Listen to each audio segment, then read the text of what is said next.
Els actors són tots, és a dir, són per una banda els soldats que es neguen a seguir fent la guerra, són els camperols que s'organitzen ràpidament amb comitès de camperols pobres per fer una situació, són evidentment els treballadors urbans i és el partit bolxevic que porta la direcció d'aquest moviment i el porta al triomf. Un triomf de tota manera que no és el triomf d'octubre, és el triomf que s'obté damunt de la Guerra Civil, perquè sense això tot l'altre hauria estat il·lusori.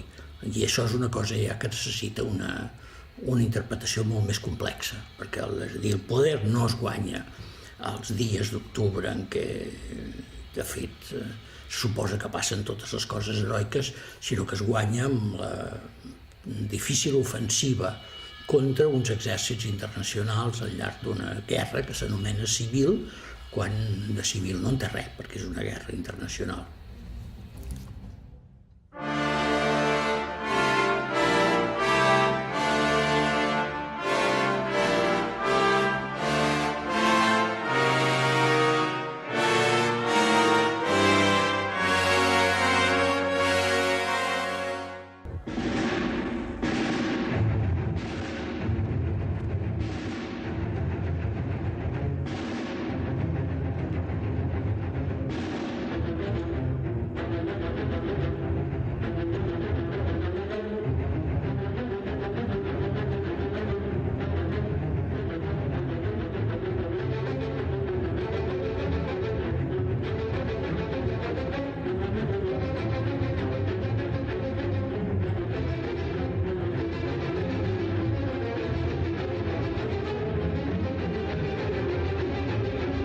Quin és el problema? El problema és que la revolució es va haver de fer, i això ho explicava, per exemple, Stalin en les seves converses amb Dimitrov, quan sostenia que la revolució podia fer-se de formes diferents, que possiblement podia fer-se d'una forma pacífica i democràtica en d'altres països, que ells no l'havien pogut fer per la terrible oposició que havien hagut de fer front.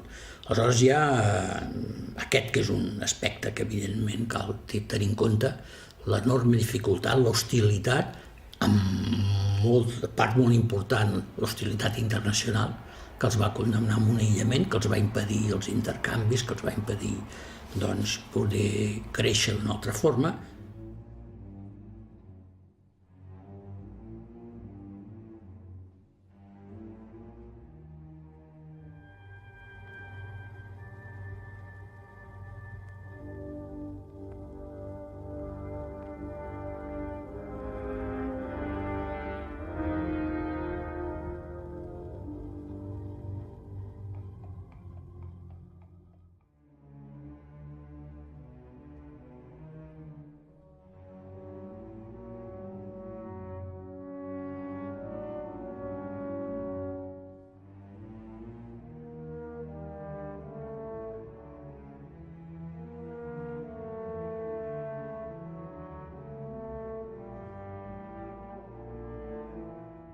És un moment en què l'anunciació de molts nous canvis i de noves situacions i de transformacions importants plantegen un revulsiu a un destí de la humanitat que semblava que sempre tenia que estar subjectat en el paper o bé de dominador o bé de dominat.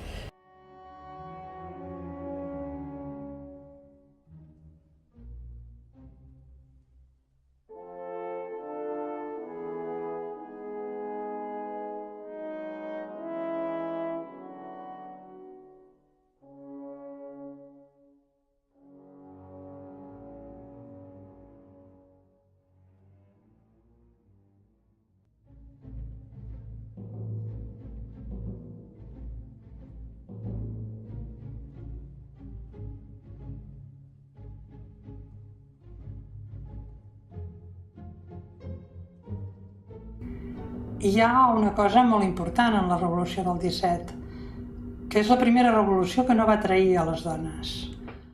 En la revolució russa, per primera vegada es creen les condicions perquè en un context revolucionari les dones puguin construir-se com a subjecte plural a la història i als espais públics. I això és molt important. Les dones russes aconsegueixen el vot a l'any 17, quan, per exemple, a França no és fins als anys 40, molt endinsats en els 40, a Espanya es havia aconseguit abans, amb la Segona República, però d'alguna manera una excepció dintre del que és l'Europa occidental. I es veu, per exemple, amb la iconografia.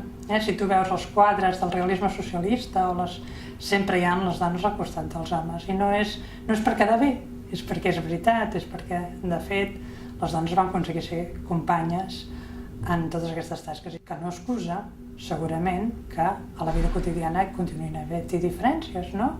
Que no van acabar amb el patriarcat. Bé, és una tasca pendent, però es va guanyar molt, es va guanyar moltíssim.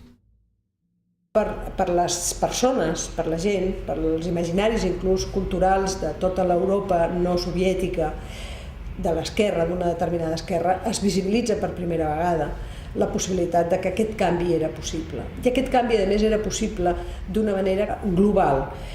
Tots els sectors venien a ser reconeguts en la seva especificitat, i també les dones, igual que els creadors i les creadores. Aquí no sabem ara, per exemple, o tenim molt poca informació sobre realitzadores cinematogràfics. Estem parlant de que als anys posteriors a la Revolució Russa hi havia una Olga Preobrazhinskaya o hi havia una Fishuk que van fer unes pel·lícules i que eren dones realitzadores. Jo crec que en el mig de tota la situació que acaba desencadenant amb el procés revolucionari hi ha un fet que moltes vegades no es té en compte, que és precisament aquesta aportació, aquesta presència i aquest paper que van jugar, en aquest cas, moltes d'elles, mares o germanes o àvies de soldats que estaven al front durant la Primera Guerra Mundial. Les dones que estaven al davant de la Revolució Francesa acaben a la guillotina, acaben màrtirs, per entendre'ns, de la pròpia Revolució Francesa. En canvi, les dones que estan al davant de la Revolució Soviètica són conselleres, com va ser, per exemple, Alexandra Kollontai, o mantenen un lloc de direcció, com la Krupskaya, però a més aconsegueixen que les dones passin a ser les grans protagonistes col·lectives de la seva història.